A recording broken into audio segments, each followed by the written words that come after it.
Ambassador Bashir, what does it look like from where you stand? What do you think America needs to do and say to Arab countries? Well, I think America needs to deal with this problem with consideration, with insight, and with a sense of justice. Everybody in the world, including Egypt and the Arab world, is against terrorism. But we have to establish the rules of the game. What is terrorism? And terrorism could happen as what happened in America from within.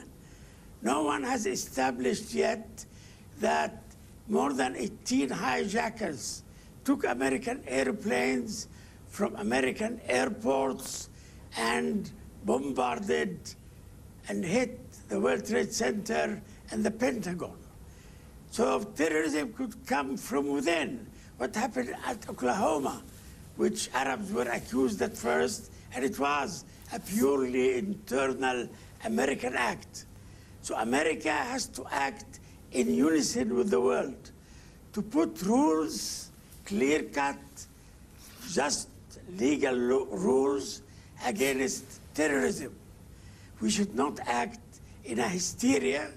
A coalition against terrorism did exist. President Mubarak 4 years ago called for a world conference.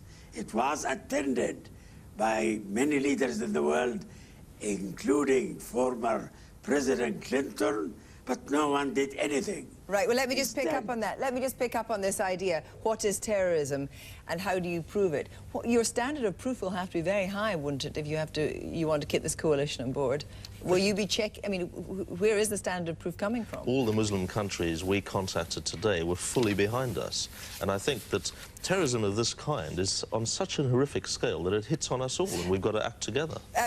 Briefly, Ambassador Bashir, do you think the West underestimates the frustration that many people have about global activities, other activities that America particularly engages in?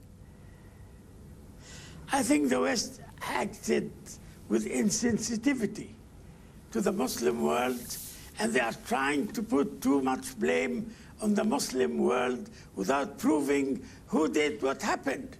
These actions happened within America. Where were the American security forces? This was done from within. They have not proven yet who from the outside did it. Thank you. We don't want to scapegoat from the outside. Thank you very much. Richard has, looking back to American support all those years ago for the Mujahideen, what goes round comes round. You can't control the long-term outcomes of this. Is it possible that